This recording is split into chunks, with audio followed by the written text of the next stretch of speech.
Leader Nigel Farage has been heckled in the Commons as he tried to question Prime Minister Keir Starmer about Brexit and immigration control.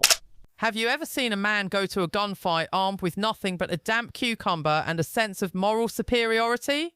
Well, welcome to Prime Minister's Questions in 2026, where Sir Keir Starmer has decided that the best way to save his sinking premiership is to tell Christmas jokes about Russia, while the rest of the country is checking the price of eggs with a magnifying glass.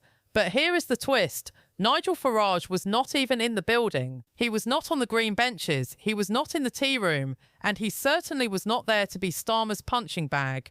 Instead, Farage was over at Times Radio, sipping a coffee and dismantling the Prime Minister's entire credibility before Starmer could even finish his scripted punchline.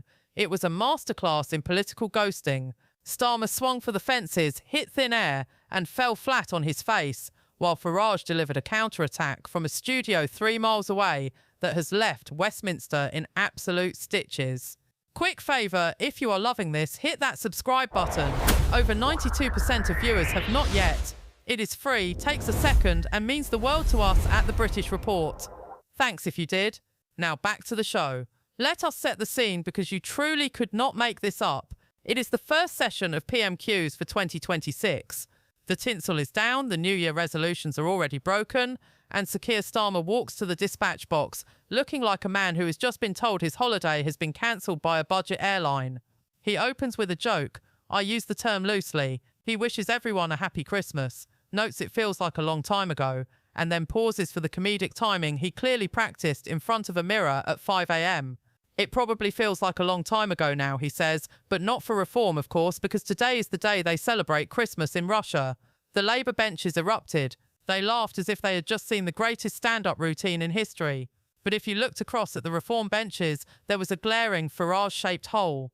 You see, Nigel Farage has reached a point where he simply refuses to be the Prime Minister's prop. He has spent months being attacked by Starmer without a right of reply, so he decided to take his ball and go home, or rather, go to a radio studio where he actually has a microphone.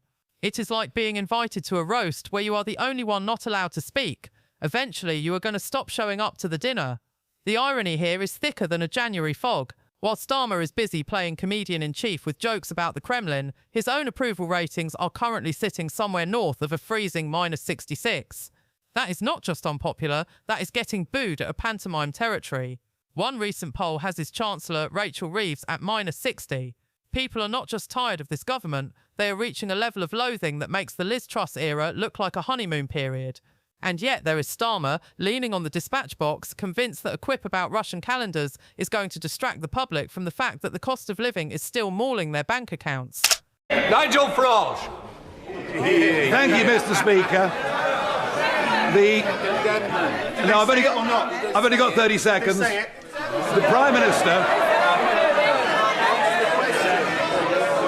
Prime Minister has stated very clearly that he wants to close the migrant hotels by the end of this Parliament. Well, the Reform-led West Northamptonshire Council, brilliantly led council, will be issuing foreclosure notices on 3 migrant hotels within the next few days in response to grave public concern about the safety of women and girls on the streets of West Northamptonshire. Would the Prime Minister approve of us speeding up the closure of the migrant hotels? Yeah. Mr. Speaker, we will grip the mess we inherited and close every hotel. But he says he doesn't have time to condemn the... But if Starmer thought he had the last word, he clearly forgot who he was dealing with. Nigel Farage does not do silence very well. While Starmer was busy high-fiving his front bench, Farage was live on air, and he did not hold back. He called Starmer Beijing-obsessed and pointed out the very serious, very awkward questions surrounding the Labour administration's links to the Chinese Communist Party. It was a classic Farage redirection, the political equivalent of "I know you are, but what am I?" But it carries weight. While Starmer points at Moscow, Farage is pointing at the massive influence of Chinese interests in British infrastructure and the suspicious silence from Number 10 on the matter. Farage's decision to skip the Commons entirely is a calculated protest. He has been watching PMQs from the side gallery for months, looking like a disgruntled theatre critic. because under the current rules, reform does not get a guaranteed weekly question. Despite leading in several national opinion polls and a recent MRP projection suggesting reform could win over 380 seats if an election were held tomorrow, the parliamentary rules treat them like a minor annoyance. Farage's argument is simple: if reform is the voice of a huge chunk of the electorate, why is Kemi Badenoch getting 6 questions and Ed Davey getting 2, while the man leading the People's Army has to sit in the gallery like he is on a school trip? Of course, Starmer's Russia joke was not pulled out of thin air. He was leaning on the very real and very messy case of Nathan Gill. For those who missed the headlines, Nathan Gill, the former leader of Reform UK in Wales, was recently sentenced to 10.5 years in prison. Why? Because he was caught taking bribes to push pro-Russian lines in the European Parliament. It is a genuine scandal, and Reform was quick to sack him and call his actions treasonous. But Starmer is trying to use Gill's ghost to haunt Farage every single week. It is a desperate tactic. It is like blaming a shopkeeper for a shoplifter they already caught and handed over to the police. Nigel Farage, when they carry on like that?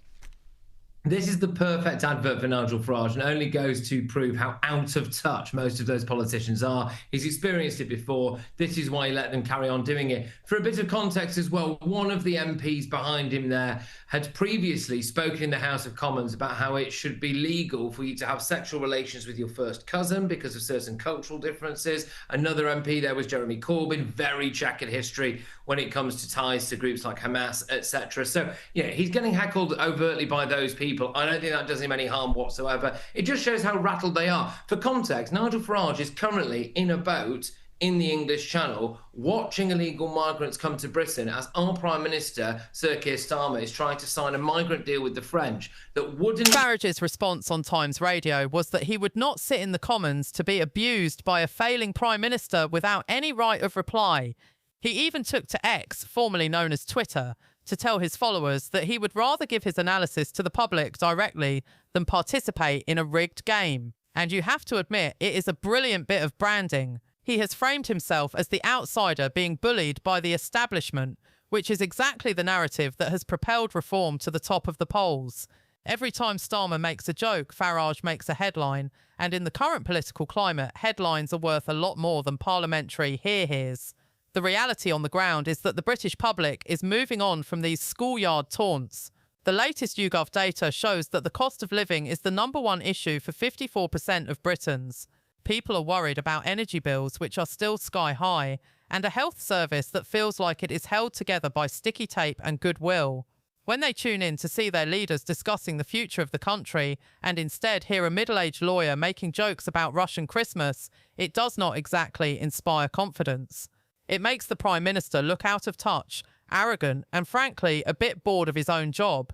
So, what happens next in this high-stakes game of political chess? Well, the board is looking increasingly messy for the government. Reform UK is not just a protest party anymore. They are a disciplined grassroots insurgency that is currently breathing down the neck of every Labour MP in the Red Wall. The more in common MRP model has sent shockwaves through Whitehall, projecting a Reform majority of 112 seats. If that happens, Labour would slump to just 85 seats, a total wipeout of their 2024 landslide. In that world, Starmer would not be making jokes. He would be looking for a new career in international law. The battle for the soul of the British electorate is no longer being fought over the dispatch box. It is being fought on the airwaves, on social media, and in the supermarket aisles where people are struggling to pay for their weekly shop. Farage knows this. By skipping PMQs and taking to the radio, he is meeting the voters where they are, while Starmer is stuck in a 19th century chamber talking to a room full of people who are already on his payroll. It is a clash of eras, the old rigid parliamentary system versus the new, fast-paced world of digital populism. Starmer's insistence on attacking Farage without letting him speak is starting to look less like strength and more like cowardice. If the Prime Minister is so confident that Reform's policies are falsehoods, why not give Farage a question? Why not dismantle him in open debate? By keeping the muzzle on, Starmer is only proving Farage's point that the system is rigged against the common man. It is a tactical blunder of epic proportions. Every time Starmer roasts Reform in their absence, he adds another 1,000 members to their mailing list. The end game is approaching faster than anyone in Downing Street cares to admit. We are looking at a government that has lost its emotional link with the voters. They are focused on turning the corner, but the voters feel like they are being driven off a cliff. As the local elections in May approach, the Farage versus Starmer showdown is only going to get nastier. Expect more jokes, more radio walkouts, and more sensational poll results. The British Report will be here to cover every single twist and turn of this political soap opera. Because if there is one thing we know for sure, it is that in British politics, the person laughing last is usually the one who stayed outside the room. Thank you for watching.